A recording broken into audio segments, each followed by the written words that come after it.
Ateneo 89 sempre estava até. Nós vamos back num ticket na store, temos como acaba estúdio. Me dá agora, me dá busca sonha, que estava da tinha iPhone na Aruba, temos de criatividade, andamos topo com ateliê. Agora Elvis Lopes esse tempo aí, então nada ele sabe de como nós estamos indo workshop na ateliê. Anterior me dia não estava, pero depois ainda passa que com a corona crise etc. E depois ela bola para o drama. E me digo sabe aqui, ok, let's do it. Então é uma experiência mais bonita mesmo. Pero me digo que com condição sim. Me di full me control di workshop. Adela lagame também e me brinco conceito mais como gente lubidade de chele e preto com branco. Black and white, the impact of contrast. Então, é coisa que eu gente a lubidade fez uma fotografia também. Ela começa preto com branco, depois color war introduzido, só com televisão.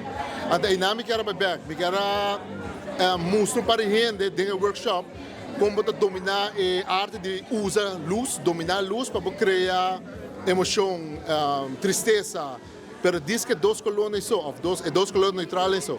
Para mim é muito importante sim para dentro do workshop a gente não por compreender o que nós estamos fazendo. Não somente com a câmera vai ser patriota, não sou patriota. Então esse processo está muito importante. Então, para minha surpresa, nós temos diferentes idades, desde muito jovem até com pessoas com idade alta, com tecnologia de na mão, mostrando o que nós temos que fazer. A base de ser diferente tipo de resultado na sala, a minha mesa que é impressionante. Que se você mês, você vai com uma pessoa jovem, para dominar a arte de fotografia de preto e branco e com uma pessoa de idade para dominar a arte de fotografia de preto e branco também.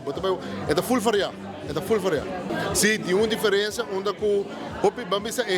vamos agora mencionar a pessoa de idade, não tem medo de tecnologia, mas não sabe poder que não tem dentro da criatividade, no momento que não prime botão aí, até se a passa de workshop e é muito young, tem muito young também quando você Jesus, não dominar a câmera, maneira como maneira ser, mas não, me diz, don't worry, just go with the flow, assim a qual você quer ter e é surpresa também, a qual você a passa também. Se você vai me mesa ainda, ou me vai me ribar me back no momento aí que me dá impressionar, 0-0. Me dá invitar toda gente para actually bem walk para a mesa, bem juzgar para a mesa, tem diferentes idades de exposição. Então é coisa greita que se tu gosta bom, nós temos seguinte workshop a troca de preto e branco e a data de dia 5 para bairro que vem. Mas nem me disse se você tem 90 anos, 80 anos de rollstool, ainda não pode sair para trás, bem workshop, é seguinte workshop.